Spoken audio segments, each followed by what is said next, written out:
Okay, good morning, everyone. Thank you for joining us today. You have tuned into another Real-Time Solutions webinar brought to you by the Apple Valley, Burnsville, Hastings, Lakeville, and River Heights Chamber of Commerce.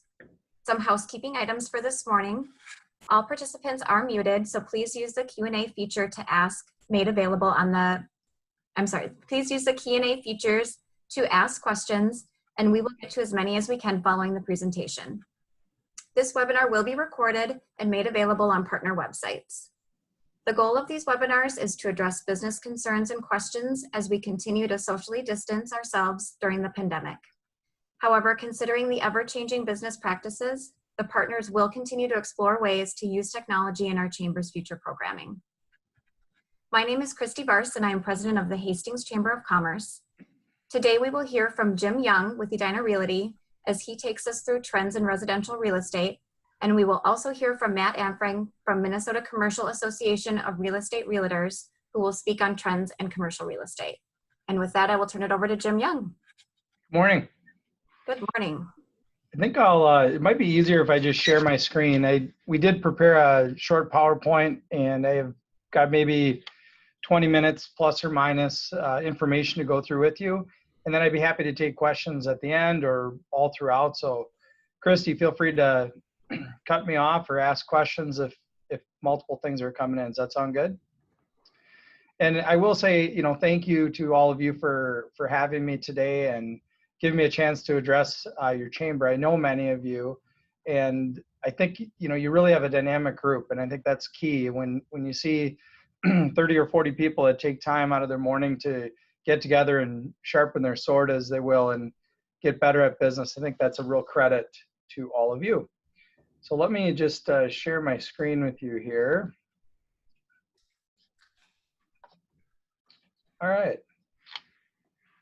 So in looking at kind of what has happened in the market, I guess I would say COVID has had certainly an impact. The question will be, how long does it have an impact on our market? Will there be a big rebound? Will it have lasting effects? And I think the answer is yes, both are true. But let's kind of look at kind of what is driving from it, I guess, for lack of a better term. Just going to move that forward. Oops, let me go back one. So a couple things that I would share with you is we're going to look today at leading and lagging indicators. And for us, usually new listings is one of the biggest leading indicators that we see. And if you look at the stat I have up, this is for the entire Twin Cities, ending in March. So when you look at the entire Twin Cities and you end in March, new listings in 2020, we had 7,200 new listings come in throughout the entire metro area. Now compare that to last year, it's up quite a bit. We haven't seen an inventory growth in the last few years, and seeing that inventory growth and yet sales activity outpacing it, we were on track to have a similar market to what we did in 2017, which is about the best market we've had for residential sales in the last 10 years for sure. So the real estate market had a lot of momentum and was very robust. And if you look at really January till the end of March, the market looked, unflappable, just as good as it really could, active listings, of course, we're still down. We're around 8,600 versus 9,600 a year ago. And really, when you look at that, it's a factor of homes selling faster and more home sales and not coming on, not as enough new listings coming on as fast. What's hidden in these numbers, or what you don't see, is where is that gap? Well, that gap is really new construction. There has not been enough new construction throughout the metro in probably the last 5 years, to be honest with you. Now it's predicted to level off next year where new construction starts to meet pace, but that's prior to COVID hitting. So those projections are all going to change. And we're just not seeing enough new construction to really fill in that gap on existing home sales and then new home sales with new families coming into this market. The number below that might shock you a little bit, that month supply. What that means is we have enough homes that if not a single new listing came on it would take roughly 2 months and every home that's on the market will have found a buyer. That's unbelievably fast and it's unheard of. This is a low point, and this clearly points to the fact that it's still really completely a seller's market. Anybody that believes it's a buyer's market, it just isn't, and it won't be for probably quite a long time. Now, I will say this, there is one price sector where it tends to be a little bit more of a buyer's market, and that's going to be above, let's say, 550, 750, depending on what part of the metro you're in. East Metro, it's a little bit closer to 550. As you come to the West Metro, you know, the Edinas and the Wayzatas, it's probably 750 and up. It is still not a buyer's market, but it balances out a lot more and become a little bit more of a buyer's market than a seller's. Pending sales, you can see there, are definitely outpacing the new listing inventory, and then median sale price, you know, in the metro is, you know, up to about 300,000. With COVID, that is dialed back a little bit, and that doesn't mean that the homes are worth less. We're just seeing kind of that mid to upper bracket sale has definitely slowed a little bit. So these next three stats generally surprise people a little bit, but cumulative days on market is about 60 days. So the average home is on the market about 60 days. Most people really believe that homes are selling in 5 days or a week.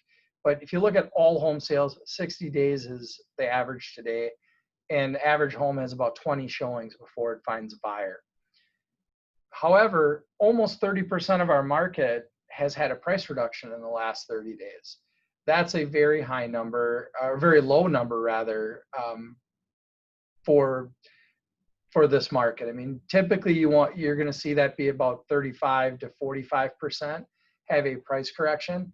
And so that still tells you it's entirely a seller's market. Things are selling very close to full price.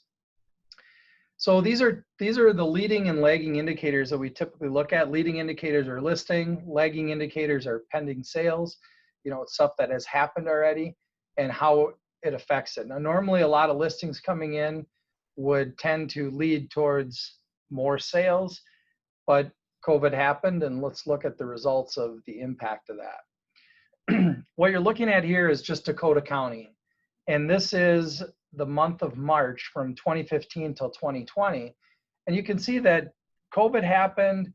Mid-March, we went to a lockdown, I think March 17th, right around there, and even with that, almost half of our new listings came on after the lockdown started. So the month of March was kind of an anomaly. We sort of looked at it and said, wow, this is having no effect. At first, it really was having no effect on real estate. And these aren't sales, these are listings. So we continue to see new listings coming on. My personal opinion of this is, as they start to build and watch more media, more fear builds, and more sellers decided to kind of wait out. So let's take a look at April. So you go into April, here's April numbers for 2015 to 2020 in April. Listings really fell off a cliff, you know, about a 30% reduction to listings coming on. And you can see that that's that consumer fear. This is that seller going, you know what, I'm going to wait. I don't want to move. I'm, you know, what if I don't find a job, or what if I don't have a job, and we sell our home, where will we live? Those are the thoughts that went through many sellers' minds. And of course, they're thinking back to the 2008 to 2010 real estate bubble that burst, and they're thinking, oh my gosh, here we go again. This is going to disrupt real estate completely.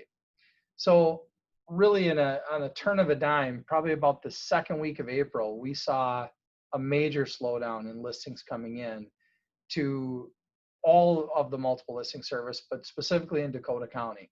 Now keep in mind, Dakota County has a lot of new construction, and that's going to be that Lakeville and further side, you know, further south metro, tons of new construction. That's a real strong point for your numbers.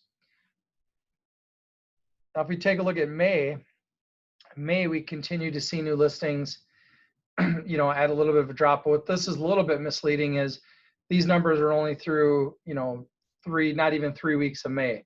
I think when it all boils out, May is going to look better by trend comparison than April did. And the reason I tell you that is I can only look at our internal numbers at Edina, and we're keeping pace with last year's May in terms of sales, and listings will start to come back and follow as fear starts to dial back down. As the fear dials back down and people bring their homes on, we're certainly going to see those ratchet up. And I also think people kind of knowing that their job is secure. To say, you know what, my company's made their adjustments, I'm going to keep my job. I think we can sell and we can go buy, you know, a home. So May's numbers, you know, this is a little bit misleading just because we don't have full data for May, but you can see it's certainly trended down due to COVID.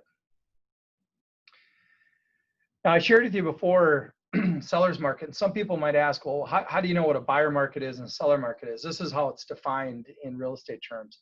It's defined by something we call absorption rate. And that means if no other listings came on, how fast would it take for the entire listing inventory to be absorbed into a sale? And in 2018, it was about 1.8 months, very, very low. 2019, 2 months. 2020, it's trending even faster, and that's largely because sales picked up. Inventory was picking up faster than the last prior years, but sales was outpacing that. So again, through the first quarter of this year, sales were really off the charts for almost every company. And if you look down below, anytime you have an absorption rate under 4 months, it's a seller's market. 4 months or less, seller's market. So you can see from this, we're not even 50% there towards what we would call a balanced market. And that 5 to 6 month range, that's a balanced market. We saw that just after the crash. If you look at 2009 to 11, you started to see a little bit of a balanced market. But even then, it had some imbalances because of lack of inventory. When there's low inventory, it's just really hard to balance that out. And again, the problem today is very low inventory. And that's also driven by not a lot of new construction that's in the market to balance that out. Pending sales are a lagging indicator. They tell us what happened. They don't tell us as much about what's going to happen. But if you look at pending sales for March, realistically, we were outperforming prior years, even with COVID. You know, half of the month of March had a lockdown, and we were outperforming the prior year. That's how strong and how much momentum the real estate market had. If you look at pending sales for April, again, that's where we see things kind of fall off the cliff. They take a pretty sharp dive, and most of that was in that middle 2 weeks of April. Pretty sharp dive, a lot of fear and a lot of pullback in the market. We saw generally a higher than average cancellation rate, you know, home cancellation rate where people are under contract and want to back out. Traditionally is going to run at about 8%. When inventory gets really low, it tends to trend up and get to about 12%. And that's because they jump, they buy a home, they do an inspection, they get cold feet and they back out. But when COVID hit, we were hitting 20% on cancellation rates on a pretty much a daily basis. And that subsided after about 2 to 3 weeks where the fear got through itself. And now we're kind of back down to those traditional, you know, 8 to 12% range that you normally would see. But pending sales definitely hit a pretty big drop. Now, May, again, this is a little bit misleading because it's only data through May 19th. But I would tell you, we think that this is going to have a pretty good rise, probably not as steep and as fast as anybody would like, but this is going to have a pretty good rise. And the reason I can tell you that is for Edina Realty, for our numbers, we're within less than 150 sales of the prior year's May. So we're having a similar May to what we would have had in 2018, let's say, and 2019 in those years. And we're going to definitely probably come pretty close to hitting our goal. If that's the case, the rest of the market tends to follow us a little bit as the larger broker. They'll catch up and they'll have stronger Junes. But right now, I think May is going to have a pretty good leveling off. But it really depends on those two things, lack of fear and confidence in their job. So what did we do about COVID, how did we react as an industry and as a company? Well, you may not know this, but the real estate lobby is a very large lobby in terms of, nationally. They kind of consider us to be one of the 5 largest lobbies, believe it or not. plenty of funding for it. We're just behind the teachers union in terms of size and contributions. And when you look at this, we were able to immediately get in front of this with the state and say, we need to be considered an essential business, or critical sector is the term they use. And we will immediately do kind of our own forced compliance on things if you can just let us keep selling homes. So a lot of the larger brokers got together and really petitioned through our association to the governor to say, look, we're going to immediately stop doing live open houses. That's step one. We will try to move all staff from our offices home. Even though agents are independent contractors, they're going to come and go, but our staff are not in the office. We will try to limit live showings. It's not uncommon in a busy market that there'll be 4 showings at a house at 5 o'clock. Well, immediately we changed our showing appointment software so that it would be half-hour time windows and no more than 1 party in the home at a time. So with some of these things that you see here, and a lot of just common sense things, and giving sellers instructions to turn on all lights, giving buyers instructions not to turn off anything, those things are really simple, but it's not people touching things in homes is what it came down to. And when we did that, they said, yep, you have a good plan. Plus real estate is essential. People need to have places to live and move. And they left this sector of real estate largely alone. And it's been good for us. It is pretty interesting though with our closings. Closings is title closings are a huge reason we were also considered an essential business. When you look at somebody with a loan, okay, they've lent money, they've done a lock that's all tied into Fannie and Freddie. In most cases with residential sales, those sales had to close. So our title closers, our title workers really didn't get to go home. They had to keep doing closings, but they had to do them with extraordinary measures. We put in large table shield guards in the rooms. We eliminated anybody but the client that's closing from the room. So just the closer and the client in the room. We allow the agents to be in the room on a virtual basis with an iPad or FaceTime. Our closers typically had worn masks. And as a company, we became a paperless company in the matter of about 14 days. We switched everything over to online things. And we even have the ability for drive-up closings. Families that didn't want to come into the building, we prepared all documents, and we became car hops. We went right out to their car and served them their closing documents, in a folder, and they signed things. We notarized them because we were there witnessing it. We took the documents in, processed everything, and sent them on their way. So we've done everything we can to limit that and be smart in terms of our business practice. But it got pretty creative pretty fast. Moving forward, what do we think we're going to see? Well, there's been such a push from our builders, because when builders can't have open houses, their business really slows down quite fast. And I think that's part of what you're seeing a little bit in Dakota County. And there's been a lot of pressure to restart open houses in a live basis. Well, we first stopped doing opens, they became virtual. Agents started holding them online using tools like Facebook Live or YouTube Watch, any of those. And they were broadcasting their opens because people couldn't come into their home. That worked. It worked really well. And now you're seeing people really petitioning for live opens again. So what happened?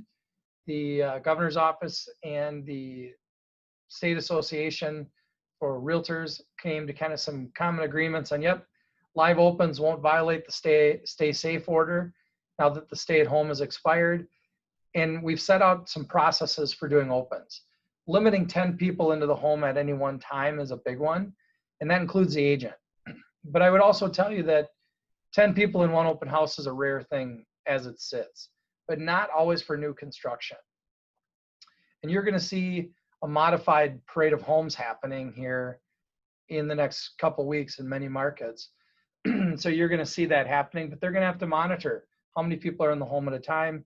They've talked about creating arrows on the floor for flow so people don't walk, against each other, so they could social distance. Little things like sanitizing after showing, sanitizing doorknobs, any precaution they can take, they've really they've really tried to do. And again, live open houses are going to start up here within the next week. What do I think is going to happen? Well, COVID restrictions are loosening. I saw that even today the governor is going to share his plans for how restaurants can reopen and things with public accommodation can reopen. And I'm interested to hear that. And I think there's been a lot of pressure to do that, notwithstanding what happened over in Wisconsin. Obviously, that is trickling into the pressure of what we do. June historically has been the busiest sales month in real estate for Dakota County. I don't think you're going to see a typical June this year. I think you're going to see June less, maybe on a great side, maybe less 10%. On a bad side, maybe less 20%. But you're probably about 10% off, and that would be the most optimistic view I could give.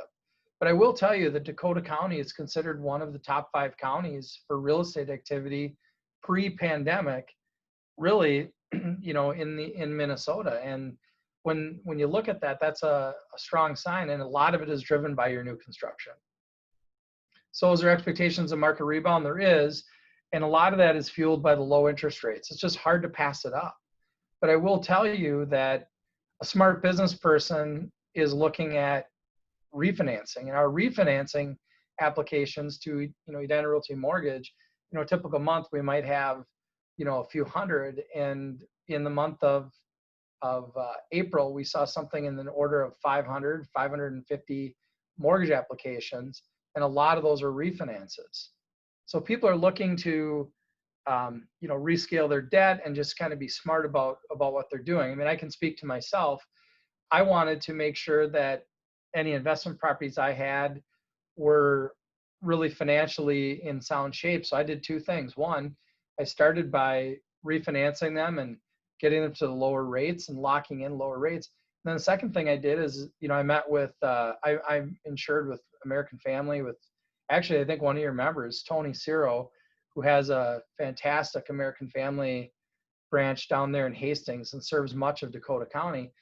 Tony reached out to me and we did a review of all the policies I have and found out where I could save money, where I needed more coverage, where I needed less.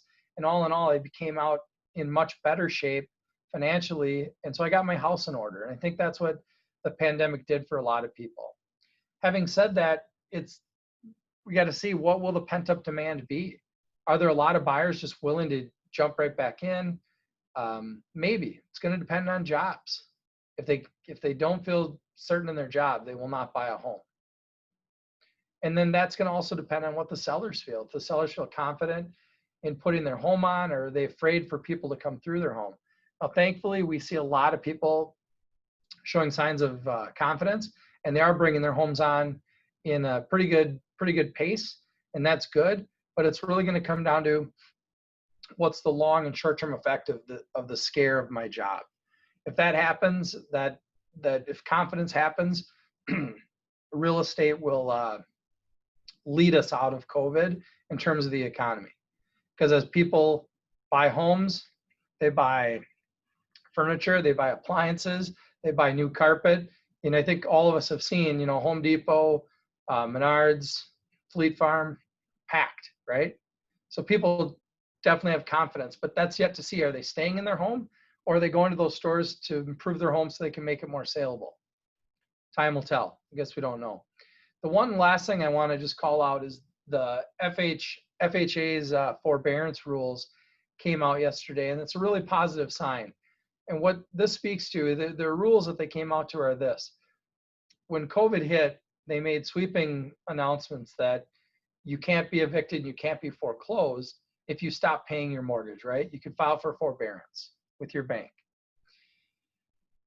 Typically, in lending, if somebody filed for forbearance, that gets treated a lot like a foreclosure or like a missed payment. And it can really damage someone's credit, sometimes for years. Coming out of the short sale time frame in 2008 to 2010, they shortened that down to about a 2-year healing process, which a lot of people felt was way too fast. hey, if you got foreclosed, if you lost your home, you should have to sit out the traditional, 6-7 years in some cases.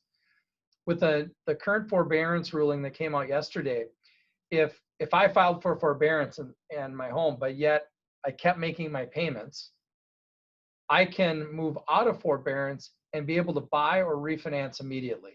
Why? Because I kept making my payments. And the fact that I filed for forbearance will not hurt me.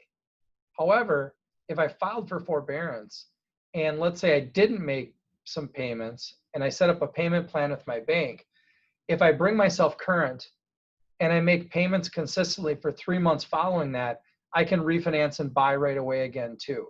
So those are very encouraging rules for real estate. I know that's a little bit inside baseball for everyone, but what that really says is there's not going to be really long-term penalties for those that had short-term job loss and tried to protect their asset by filing for forbearance.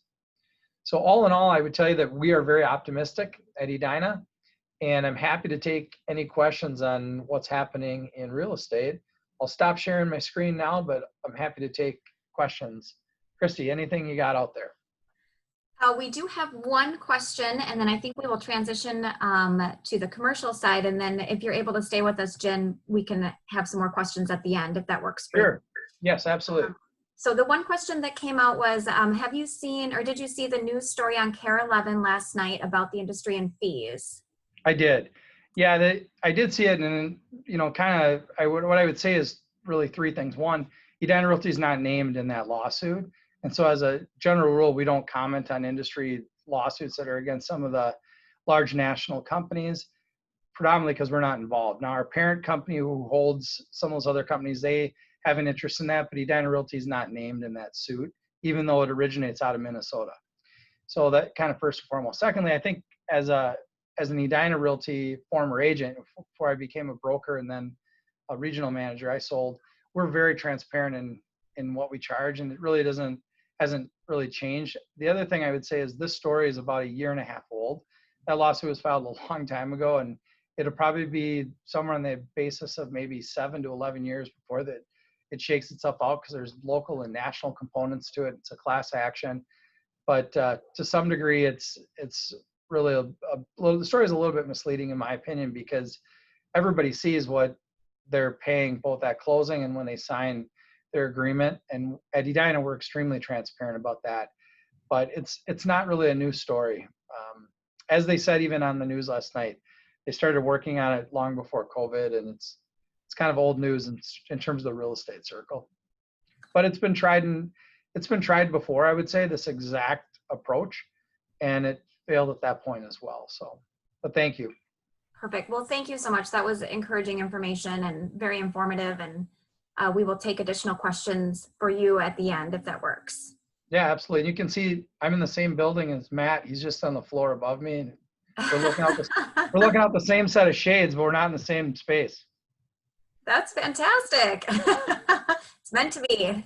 Socially distant by 1 floor. Right. Well, that's great. Thanks again, Jim. We are going to transition now to the commercial side of things, and we are really excited to have Matt Amfreng, the Executive Director of MNCAR, with us to walk us through some trends in the commercial real estate industry. So thank you. We'll turn it over to you, Matt. There we go. Are you seeing my screen? Yes, we are. The MNCAR one? Okay. Yeah, I was going to say that same thing, Jim. Our blinds are the same, almost set to the same height and everything. So greetings from Edina. All right. So yeah, I'm Matt Amfreng, Executive Director of MNCAR, the Commercial Association for Real Estate. I'm a little different than Jim, where he's a practitioner. He is working in transactional. I just run the association, so I'm going to do my best to share with you, what we see going on, and maybe provide some anecdotal information that I've been hearing from some of our brokers. Just real quick, for those who are unfamiliar with what MNCAR is, we're the Commercial Association of Real Estate and Realtors. We have about 1,300 members, and about a third of those, a little more than a third, are Realtor members, so they're affiliated with the National Association and the State Association, but they're all licensed the same. Real estate licensees in the state of Minnesota are licensed the same, whether they're residential or commercial. But we're primarily made up of those people who just play in the commercial arena only. What we have, our association runs an exchange, which is, as we try and explain it to people who are unfamiliar with commercial real estate and how it works, an exchange is a commercial information exchange, but it's the kind of the equivalent to an MLS on how the residential practitioners do their work. But some of the requirements are different about when it goes up, how long they stay up, price changes, all that type of information. It's very real time, and we have a lot of background on properties throughout the state of Minnesota. We do have researched areas, and then there are areas in which people just put their listings up, as we are a statewide organization. Oh, that's an old slide that shouldn't have been on there, but it is a statewide database. We're kind of asked about where commercial real estate in the metropolitan area is active, where we see the most activity going on. And although in the January to current day transactions, these dots indicate transactions that have occurred since the first of the year. Most active along 94, 494, West End, Woodbury, and downtown Minneapolis. So we're seeing that even up to current day, that anything that was kind of in the pipeline did close. Leases did get executed, and the market has remained fairly active. And I say that with the caveat that it's what was in the pipeline for the brokers and their clients, much as what Jim had to say. For Dakota County, these are the active listings that we have in our exchange right now. But just as far as your universe goes, actually this is the full universe of the properties that we have available, and data on. So the office, industrial, retail, and land is what I was asked to kind of take a focus on. But these are total properties. On the industrial office, this is what you have for space in Dakota County that people are either listing or are occupying right now. So you see in the kind of the southwestern portion of Dakota County, there's huge opportunities for land and development, depending on what uses people are looking for and what kind of municipal services are available to the potential tenant. Some terms that I'll be going over. I do this just because I'm uncertain of what people's familiarity might be with commercial real estate. So as I'm talking about what's going on, available space is space that is for lease or sale that may not have an existing tenant, or somebody may be moving out. Office class is designated usually in A, B, and C, A being the highest, C the lowest, but that doesn't mean less quality necessarily. It's just, or wherever location might be, it might be a fine location, but the age and construction materials and amenities and other factors influence that categorization. Vacancy is an entirely vacant space available for lease. Absorption is the net change in space in the given market. That would mean we calculate absorption based on when a tenant takes the keys and moves in. And then tenant improvements, TI. These are improvements that the landlord will make to a property to entice somebody to come into their property or build it into their lease rates. And like it says here, that value is usually amortized over 5 to 10 years. So when a lease rate is determined, sometimes there's dollars built into that long-term lease that doesn't. So some of these lease rate might be higher or lower depending on what kind of TIs they might be asking for. Concessions, tools that they're used to attract a tenant, free rent, and that's what we're seeing right now. Some things occurring in free rent and lease extensions and kind of redrafting of leases in some terms. Oh, I keep hitting my mouse here. CAM is the fee that gets built into a lease price that covers, if you've got to plow a parking lot, maintain elevators, lobby areas, all those areas necessary for the tenant and the other tenants in a multi-unit or multi-tenant building. Gross number will come down to all the costs for the entire lease, including taxes and CAM and the actual real estate.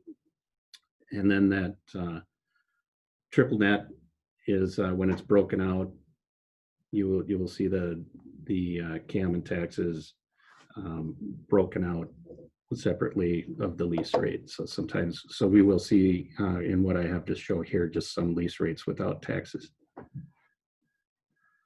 So and I too will watch if there are any questions, or if Christy, something comes up and you just want to interrupt and tell me somebody's got something, I'll be happy to see if I can answer it for you.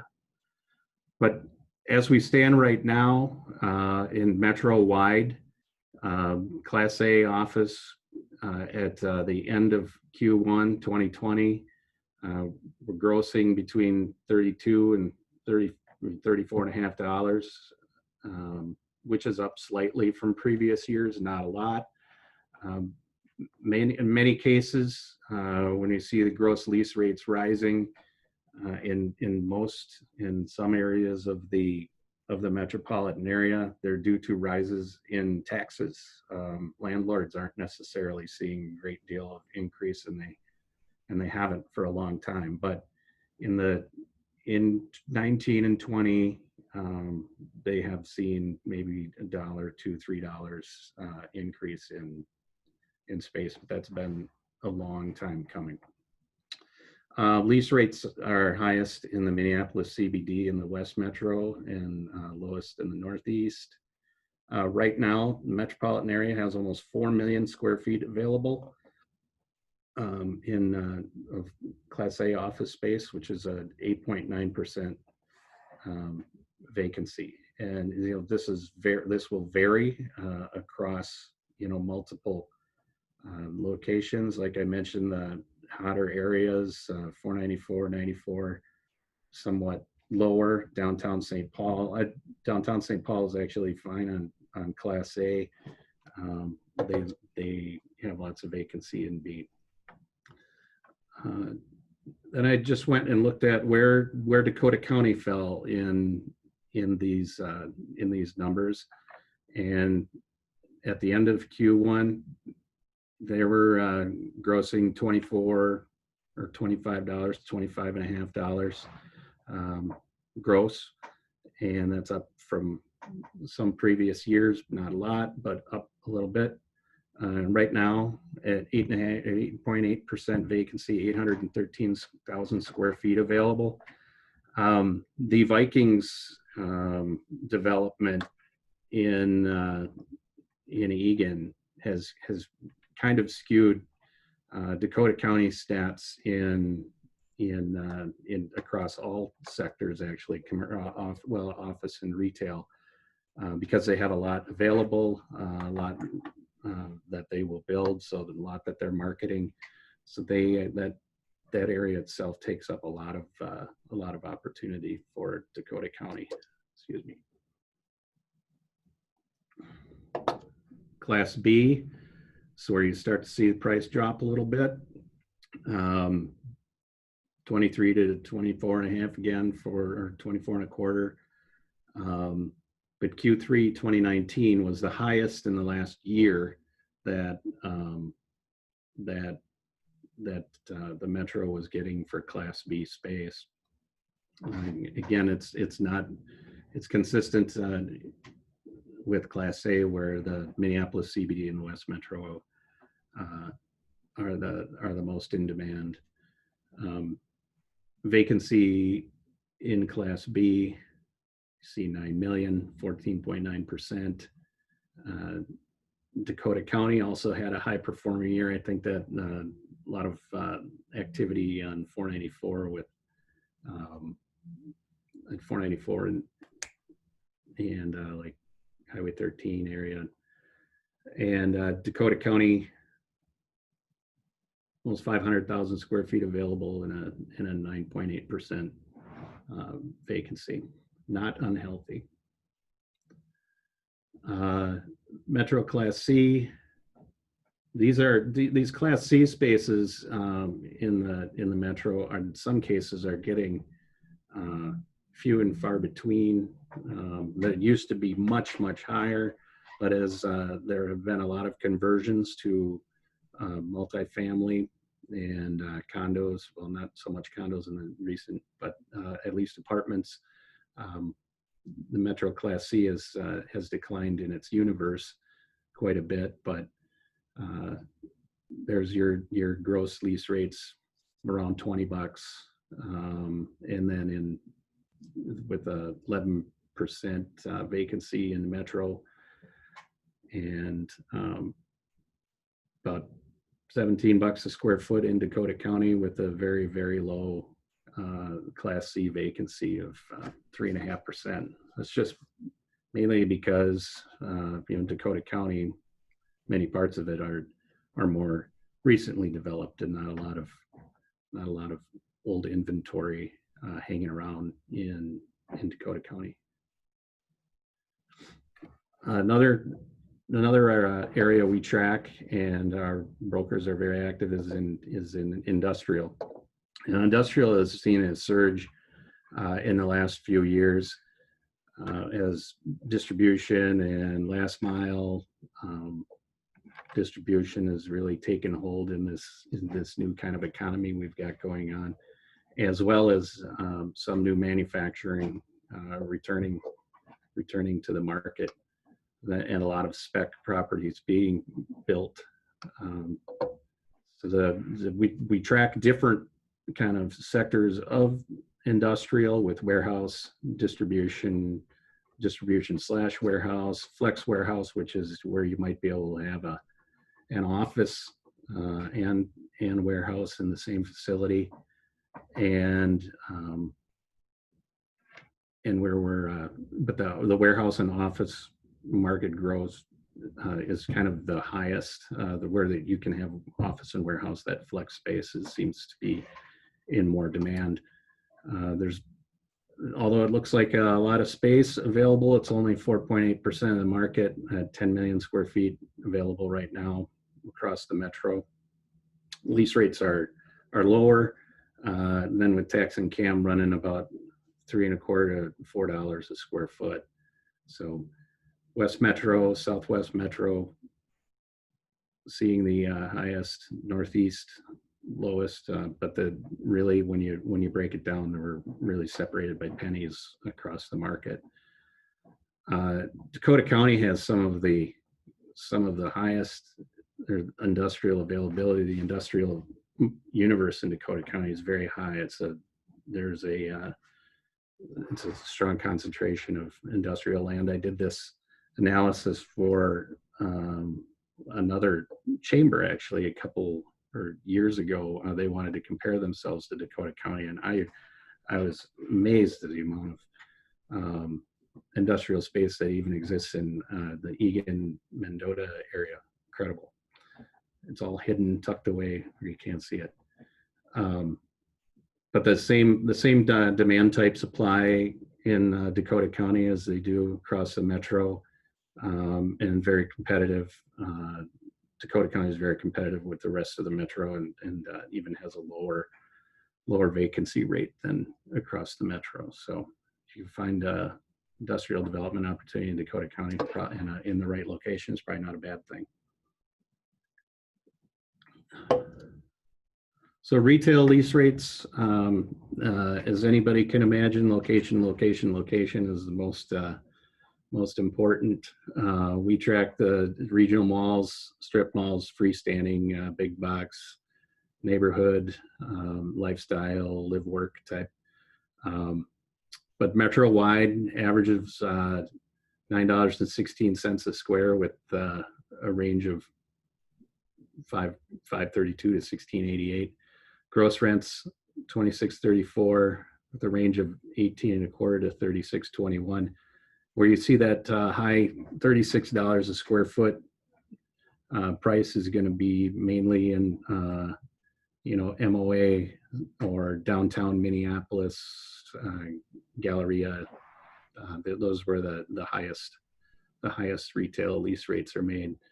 Dakota County really doesn't vary that much from the rest of the metropolitan area at all when you look at the types of retail, and when you compare those different retail lease types on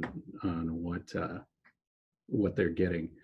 And the vacancy holds almost metro wide at 7.5% to 8% for now. I think that is retail is probably going to be what we believe we'll see the biggest change in after this situation we've been forced to deal with.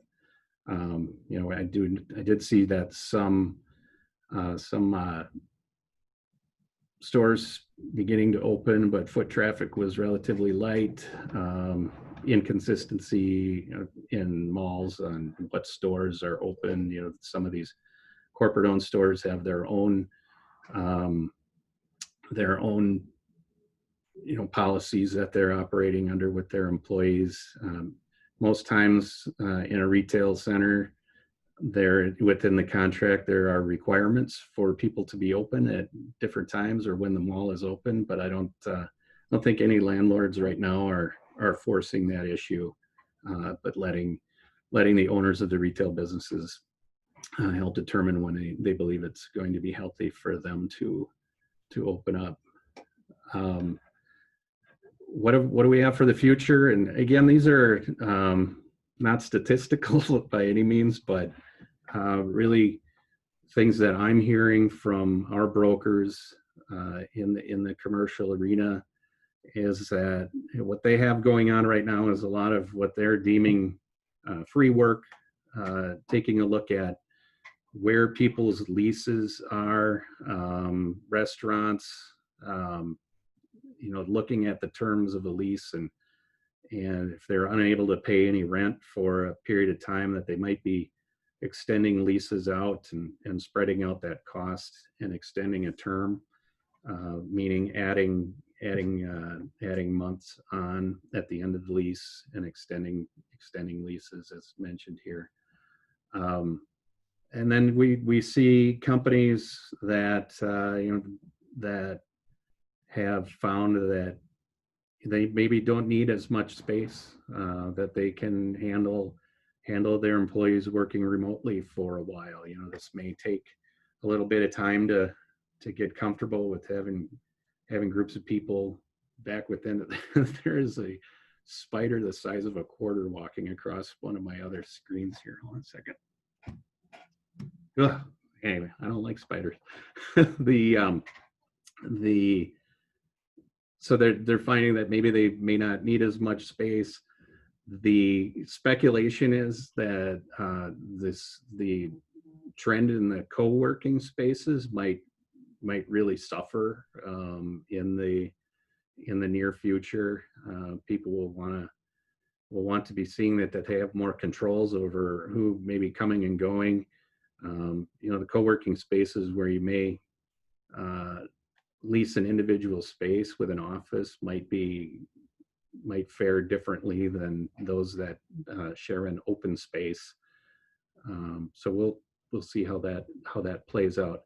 Then there are many companies out there that want to have all of their employees showing up for work, but they're finding that given some spacing requirements for the near future, they are in need of a larger space. They're in need of building out individual office spaces where they had the hoteling and space sharing going on. There are, as they make their determinations, they're definitely looking at being smarter on what common areas people might share versus having a single gathering space or kitchen / cafeteria, that they may have to have multiple locations where individuals will be designated to go, just to try and keep people maybe a little more isolated but still together. Throughout the course of this second quarter, people have been still pretty active. There, anything in the pipeline, I said, like I showed before, up until May 15th, and then the quarter will close, of course, at the end of May, and many of the transactions people had are still being executed. Much like the residential, well, differently than the residential, we don't have a lot of open houses. There may be broker open houses. We haven't had any of those going on. The showings have still been taking place. They've where there used to be maybe 8 people showing up for a walkthrough of a property, that number is diminished to maybe 2 or 3, plus a broker and maybe the landlord if they wanted to come. But the tours still have been occurring, and there are things in the works, but definitely not to the level that we've had and saw in 2019. I guess what we will see is Q2 closings and leases will mostly be executed, but I think that our brokers are going to feel the pinch quite a bit more at the end of the year, Q3, Q4, than they are currently feeling now. Some of them. So that's kind of what I've got. I'd be happy if there is any question. I'd be happy to see if I can answer or find one for you, or make one up. Did you kill the spider? That's what I want to know. I don't know where it is. I just brushed it off the screen so it wouldn't stare at me anymore. Thank you, Matt. I sent it down to Jim. We do have 2 questions that popped up in our Q&A. The first one says, what's your expectation for the CRE demand post-COVID? I think that maybe that came up before I was talking about on that last slide, but it depends on the user. It depends on how their company functions. Industrial, we may see some more manufacturing come back. Their reliance on the supply chain might change, and where there's opportunity to maybe move things back to domestic production, maybe we'll be looking at how to do that, and might make more sense for those who got pinched in the supply chain and are unable to produce things based on not the availability of parts, or a supplier needing to get parts to another person, and relying on international might not be a long-term solution for them any longer. So industrial might see an uptick. In the office space, we just don't we don't know that people have their opinions. That's what I tried to share a little, that some might be looking for less or might want to be getting out of it. Some might want to look for more. So maybe there'll be some kind of a balance that ends up being healthy. It's hard to predict right now. Okay, the second question was for retail space. What range of rate do you see in 1,000 square foot space compared to a 10,000 square foot space? So if one, it depends on where and what kind of use was that? Did they say office? Retail.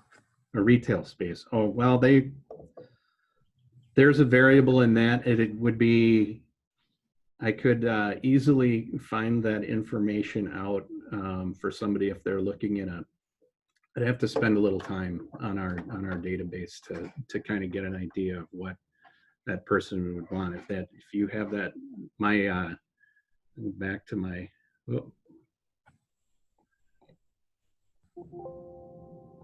there's my email address right there. If you want to email me your question or about where, or whoever that might be, about where and what, I'd be happy to do that. Another thing I was going to say is we do have on our database, which might be interesting to chambers and whatnot. We do direct feeds, and that we can geographically break down. So if you had a website that you wanted to say, here's what's available in my, we partner with a lot of economic development agencies like Progress Plus, and we kind of define an area, and so people can look at what listings are available in those areas, and so you can do some research. But the other, sorry for skipping to this, but I really wanted to show this. On search public commercial listings, we have our whole database and all of the listings available on that public search, and you can do that search like on that retail with some of those parameters, choose a geographic area, anything available, and many times the lease rates will pop up. The information is very limited, so if there's more detail, it's really designed at getting in touch and utilizing a broker to dig in and get more of that information for you. But there is a public search available for people if they wanted to take a peek. Perfect. Well, I think we are going to wrap up. We're just about to 9 o'clock. So I do want to thank both Jim and Matt. That was excellent information on the residential and commercial side. And I really we all appreciate you taking the time today to walk through that with us. This webinar will be recorded and published on all the partner chamber websites. So for those that want to get in contact with Jim and Matt, I know that they had their contact information on their slides. We hope that you will join us for our next real-time solution webinar, which is this Friday, May 22nd, and we will be covering the health and safety requirements in the workplace. This webinar was provided in partnership with the Apple Valley, Burnsville, Hastings, Lakeville, and River Heights Chamber of Commerce, and we hope you have a Chamber of Commerce kind of day. Thank you. Thank you very much. Thank you.